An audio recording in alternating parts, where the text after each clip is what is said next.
আসসালামু আলাইকুম আমার প্রিয় বন্ধুরা, আশা করি তোমরা সবাই ভালো আছো আর আমিও ভালো আছি। আর প্রতিদিনের মতো আজকেও তোমাদের সবার সাথে একটা মজাদার রেসিপি শেয়ার করতে চলে আসলাম। ডিম দিয়ে তো আমরা অনেকেই অনেক রকমের রেসিপি খেয়েছি, তবে আজকে তোমাদের সবার সাথে শেয়ার করছি ডিমের অসাধারণ একটা রেসিপি মুসুরির ডাল দিয়ে। অনেকেই আমরা বুটের ডাল দিয়ে খেয়েছি, তবে মুসুরির ডাল দিয়ে খেয়েছি কিনা বলতে পারি না, তাই আজকে তোমাদের সবার সাথে শেয়ার করলাম। আশা করি তোমাদের সবার কাছে ভালো লাগবে।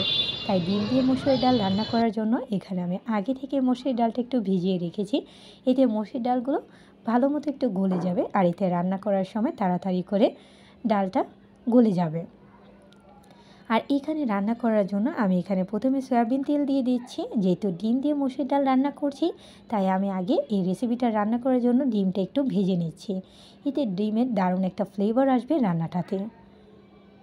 তাই এখানে আমি ডিমগুলো তেলে দিয়ে দিলাম, আর এখন সামান্য পরিমাণে একটু হলুদের গুঁড়া অ্যাড করে দিচ্ছি। দিয়ে ভালো করে নাড়াচাড়া করে তেলটাতে ডিমগুলো ভেজে নিচ্ছি।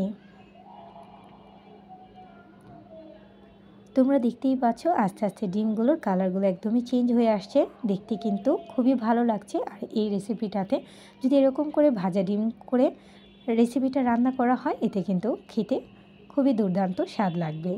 ডিমগুলো ভাজা হয়ে গেল, এখন আমি নাড়াচাড়া করে উঠিয়ে নিলাম। তোমরা দেখতেই পাচ্ছ ডিমের কালারগুলো কিন্তু সত্যি খুব অসাধারণ লাগছে। এরকম করে ডিমগুলো ভেজে একটু উঠিয়ে রাখলাম। এখন আমি রেসিপিটি রান্না করার জন্য ওই সয়াবিন তেলটার ভিতরে বেশি করে পেঁয়াজ কুচিগুলো ছেড়ে দিচ্ছি। পেঁয়াজ কুচিটা এখন নাড়াচাড়া দিয়ে লাল করে নিচ্ছি। পেঁয়াজটা লাল হয়ে এসেছে, এখন মরিচ আর হলুদের গুঁড়ো অ্যাড করছি, আর সামান্য পরিমাণ একটু পানি দিয়ে দিচ্ছি। দিয়ে মশলাটা আবারও কষিয়ে নিচ্ছি।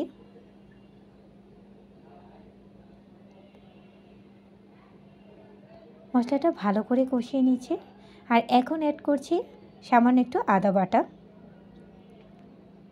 ভালো করে আবারও নাড়াচাড়া করে নিচ্ছি। সামান্য পরিমাণ মতো লবণ দিয়ে ভালো করে আবারও নাড়াচাড়া করে নিচ্ছি। আর এখন দিয়ে দিচ্ছি কাঁচা জিরা গুঁড়া, আর এখন একটা আস্ত তেজপাতা। এতে দারুণ ফ্লেভার আসবে ডিমের এই রান্নাটাতে। তোমরা যখনই কেউ এই রান্নাটা করবে অবশ্যই কিন্তু এই জিরা গুঁড়া আর এই তেজপাতাটা অবশ্যই দিবে, এতে দারুণ ফ্লেভার আসবে এই রান্নাটাতে। ভালো করে নাড়াচাড়া দিয়ে মশলাটা ভালো মতো কষিয়ে নিচ্ছি। মশলাটা কষানো হয়ে গিয়েছে, এখন আমি আগে থেকে ভিজিয়ে রাখা মুসুরির ডালগুলো দিয়ে দিচ্ছি।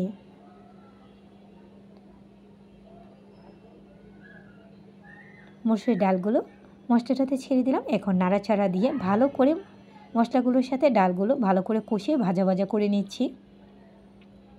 সাথে সাথে পানি দেওয়া যাবে না, এতে ডালের ভিতরে সুন্দর মতো মশলার গন্ধগুলো যাবে না, আর এতে খেতেও ভালো লাগবে না।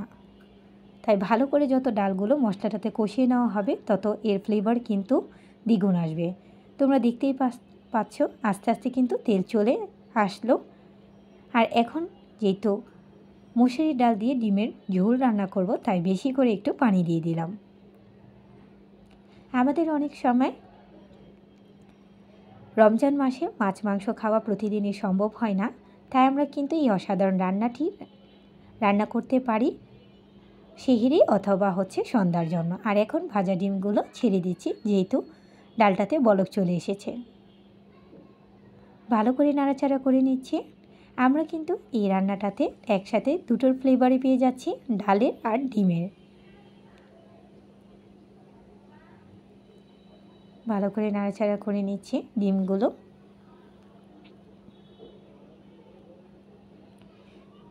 ডালের পানিটা আস্তে আস্তে শুকিয়ে আসলেই তোমরা দেখতে পারবে যে কালারটা চেঞ্জ হয়ে আসলে অসাধারণ একটা কালার চলে আসবে।